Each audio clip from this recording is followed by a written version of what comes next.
오늘은 우물과 샘물이라는 제목으로 하나님의 말씀을 함께 나누겠습니다. 예수님께서 이제 유대를 떠나서 갈릴리로 가시는 길에 사마리아를 통과하여야 하겠는지라 라고 이렇게 성경 본문은 말하고 있습니다.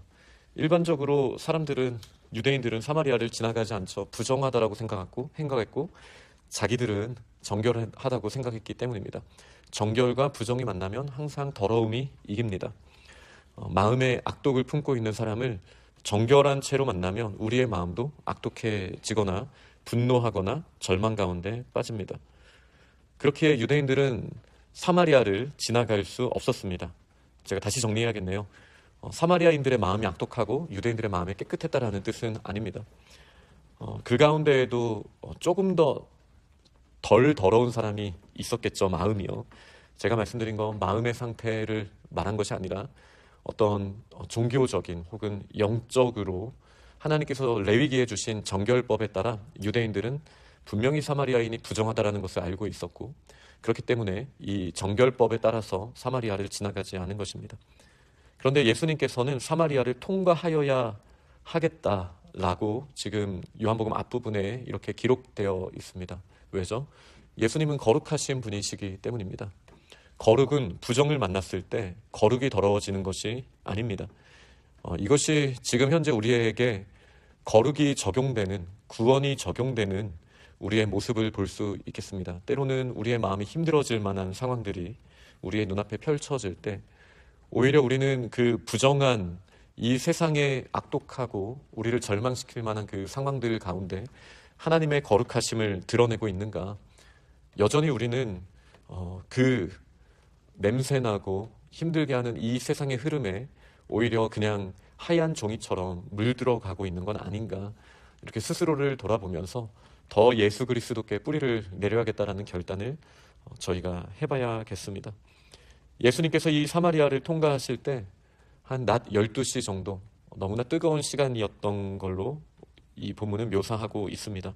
왜냐하면 사람들이 우물물을 뜨러 나오지 않은 시간이라고 기록이 되어 있기 때문에 그때 물을 뜨는 것이 더 손해다, 더 많이 땀을 흘리고 더 손해보는 일이 많다라는 것을 이 사람들은 알고 있었습니다. 그때 물을 기르러 온 한 여인이 있었습니다.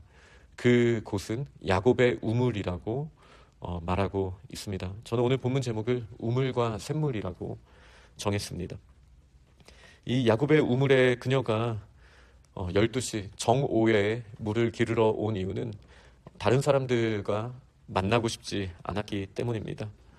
그런데 놀랍게도 다른 사람들과 만나고 싶어 하지 않은 그 시간에 사마리아인들, 그녀를 외면하였던 사마리아인을 마치 그녀를 보듯이 상종도 하지 않는 유대인이, 그것도 좀 특별해 보이는 분이 그녀에게 다가와서 말을 걸어주시는 거예요. 놀라운 일이죠. 그때 이제 예수님께서는 물을 달라라고 말씀을 하셨습니다. 그리고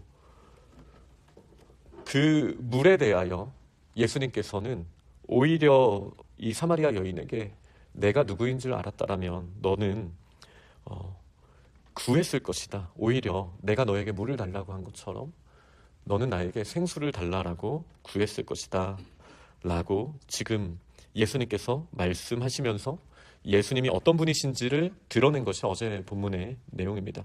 그때 예수님이 하셨던 말씀은 내가 주는 물을 마시면 영원히 목마르지 아니하리다 라는 말씀을 하셨는데, 이게 여인에게는 자신의 고정관념이 무너지는 순간이었습니다.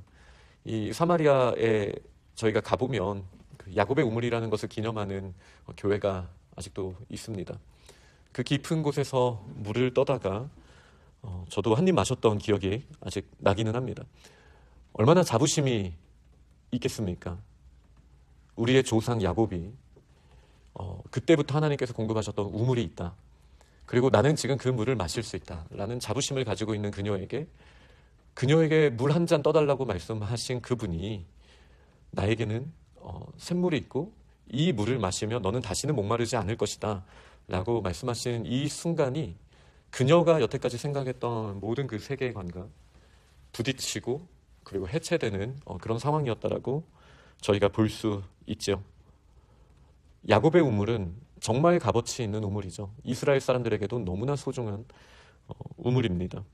그런데 이 사람이 누구이길래 야곱의 우물 앞에서 내가 주는 물을 마시면 다시는 목마르지 아니할 것이다 라고 말씀을 한 걸까요?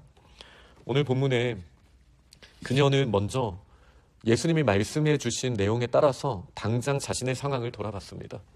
그녀가 가장 힘든 게 다른 사람의 시선을 피하면서, 그러나 물은 꼭 필요한 것이기 때문에 물을 기르러 나와야 되는 이 상황들이 너무 싫었습니다. 이 뜨거운 정오의 그 햇빛만큼이나 그녀는 다른 사람의 시선을 맞으면서 이렇게 나오는 것이 정말 벌거벗은 느낌이지 않았겠습니까? 그러니 당장의 필요를 가지고 다시 예수님 앞에 요구합니다. 저에게 그런 물을 주세요. 저는 다시는 목마르고 싶지도 않습니다. 그리고 여기에 물 기르러 오고 싶지도 않습니다. 여기에 저희들의 인생의 그림이 그려지죠. 우리는 세상을 향해 갈망하지만 그 갈망의 끝에서 우리는 지치고 이것이 내가 정말 원하지 않는 바라는 것을 알고 있습니다. 그러나 사람이 물을 안 마시면 안 되는 것처럼 그 갈망을 벗어날 법을 찾을 수가 없기 때문에 마치 눈앞에 있는 바닷물이라도 마시고 싶어하는 그 난파선 위에 있는 사람의 마음과 같이 우리가 인생을 살고 있지 않습니까? 그러면서도 목이 마르지 않고 싶은데 목이 마른 현실을 인정하면서도, 그러면서 물 기르러 나가고 싶지 않은데 나가야만 하는 그런 인생. 여자처럼, 이 여인처럼 예수님 앞에서 저희는 솔직히 고백을 하는 것이죠. 목 마르지 않고 싶습니다. 물 기르러 오지도 않고 싶습니다. 이렇게 말씀하셨을 때 예수님은 그녀의 목마름의 근원에 대해서 다시 생각하게 하십니다. 너의 남편을 불러와라. 그녀의 목마름의 본질적인 부분입니다. 지금은 사실 물 얘기를 하고 있죠. 갈증에 대해서 이야기하고 있는 거예요. 그런데 예수님은 여기서 이제 한 발 더 나아가셔서 그녀의 목마름의 근원이 무엇인지를 분명하게 보여주십니다. 너의 남편을 불러와라. 이 여인은 이렇게 말합니다. 저는 남편이 없나이다. 이 말은 그녀의 의도한 부분이, 물론 이제 예수님께서 정확하게 해석을 해주셨으니까 완전한 의미로 다가왔지만 굉장히 중의적이고 그녀가 생각한 것 이상의 내용을 담고 있습니다. 남편이 없다라는 말을 예수님은 옳다라고 말씀해 주셨습니다. 맞아, 너는 남편이 없는 게 맞다. 이거를 이 여인이 말한 것은 저는 사회적으로 공식적인 남편이 없습니다. 그러나 이렇게 자신의 모든 치부를 드러내지 않고 남편이 없습니다라는 말로, 거짓은 아니지만 의도는 그냥 나의 치부를 숨기고 싶기 때문에 사실은 거짓말을 한 것이나 마찬가지죠. 그러나 예수님이 해주신 말씀은 단순히 너에게 법적인 남편이 없다 정도가 아닙니다. 이 남편이라는 말을 바알이라고 합니다. 저희 그리스도인들에게는, 또 유대인들에게는 이 바알이라는 말이 신에 대해서 쓸 때는 바알 신을 떠올리게 하기 때문에 별로 좋은 표현이 아니죠. 정서상 저희가 지금 받아들일 수는 없겠지만 고대 근동, 예전에 히브리어, 아주 고대 히브리어를 썼을 때의 맥락에서 이 남편 바알이라는 의미는 주를 의미하기도 했습니다. 주님을 의미하기도 했습니다. 그러니 너의 주님이 누구냐라고 물어본 것이기도 해요. 예수님의 말씀은요. 그리고 이 여인은 저는 주인이 없습니다 라는 굉장히 사사기적인 표현을 하는 것이죠. 그때는 왕이 없었으므로. 그러니 진짜 그녀의 인생을 책임지는 주인이 없다라는 점에서 고대 근동에 남편이 없다라는 것도 사실은 비슷한 맥락으로 보여졌거든요. 그녀를 책임질 수 없기에 그녀는 항상 목마르고, 그러나 그 갈급함을 해결할 방법이 전혀 없는 상태에 놓여지게 되는 것이죠. 그래서 예수님 지금 본질적인 질문을 하시는 거예요. 너의 하나님이 누구냐? 너의 인생의 주인이 누구냐? 그리고 사실 이 질문을 답해보면 그녀가 목마른 이유를 알게 됩니다.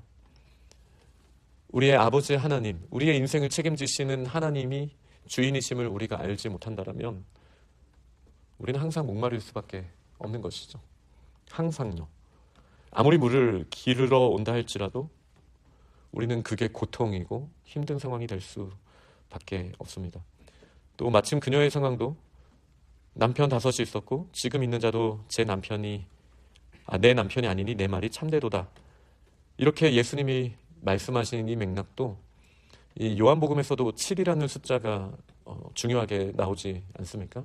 예수님이 7IAM이라고 보통 말하는 내가 무엇이다 라고 말씀하시는 하나님으로서의 선포 또 7번 나오는 이 요한복음의 특징을 봤을 때 5명의 남편이 있었고, 또 요한계시록은 더 이 7이라는 숫자에 아주 강력하죠.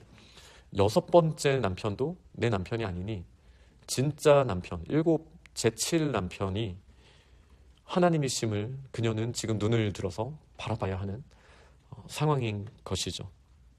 이걸 보고 이 여인은 선지자이십니다 라고 이야기를 합니다. 정말 많은 것들을 알고 계시는군요.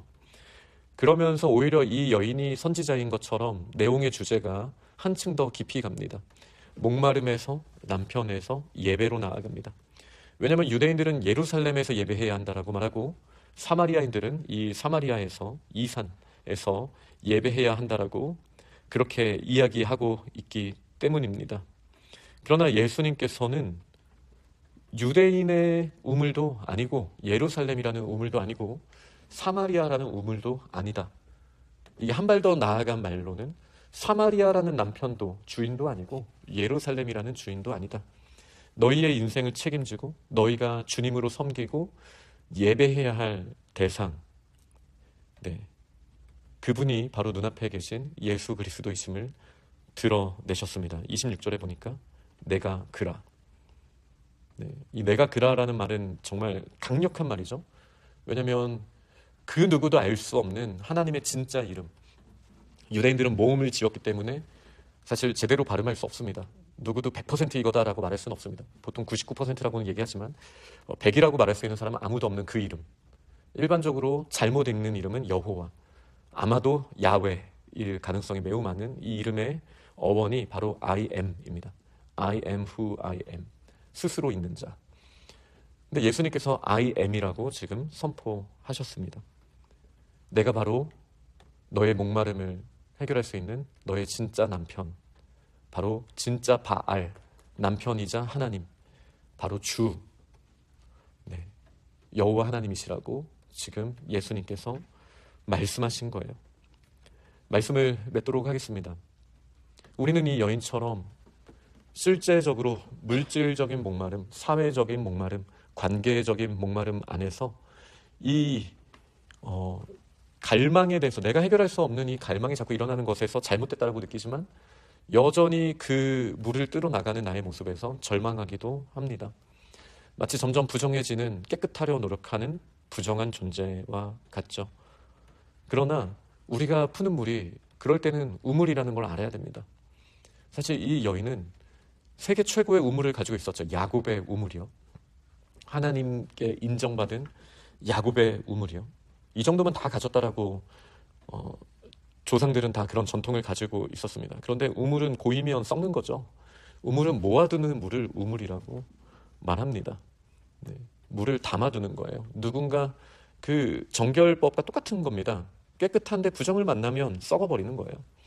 우물에 만족하는 삶, 먹어도 자신을 죽이는 물을 마시고 있는 겁니다. 그런데 예수님께서는 뭐라고 말씀하십니까? 예수님은 우물이 아니라 샘물이라고 말씀하시는 거예요. 부정이 묻어나도 지나갑니다. 부정이 거룩을 해칠 수 없습니다. 이 생수의 근원은 우주의 크기보다 크신 분이십니다. 그러니 우리가 가지고 있는 우물이 무엇입니까? 나의 경험, 내가 여태까지 이루어왔던 것, 나의 백그라운드, 세상적인 관계, 그게 그 무엇이든지 이 우물은 우리를 결코 해결할 수 없는 존재라는 것을 예수님은 분명히 말씀하셨습니다. 오히려 그 우물 때문에 하나님 앞에 생수의 강 앞에 나아갈 수 없다라면 이 우물은 오히려 우리를 파괴하는 것일 것입니다. 그러나 그 우물이 우리 앞에 어떤 모습으로 있든지 우리에게 진짜 샘물이 있다면 스가랴서에서 예수님이 찔리시고 나서 그때 생수가 솟아나리라 말씀을 하셨는데 우리에게 만약에 그 예수 그리스도가 있다라면 지금 우리의 목마름은 아마 허상일 것입니다. 허상이라고 말하는 게 맞을 것입니다. 예수님은 분명하신 하나님이시고 우리가 유일하게 예배해야 할 분이십니다. 우리에게 많은 주인들이 있었습니다. 많은 남편들이 있었습니다. 그러나 이 여인이 속이려고 말했지만 실상은 맞는 말이죠. 그들은 내 주인이 아닙니다. 지금 예수님은 이 우물과 샘물을 통하여서 우리가 파괴해야 하는 우상이 무엇인지를 우리에게 알게 하시는 것이죠. 우리가 의지하였던 거짓 남편 6명 버려야 합니다. 우리도 세봐야죠. 우리의 삶을 돌아보면서 내가 의지하고 있는 것이 무엇인가 한번 돌아보고 우리의 진짜 샘물이시자 주인이신 예수님 앞에 나아가는 우리 믿음의 사람들이 다 되시기를 간절히 축원합니다. 아멘.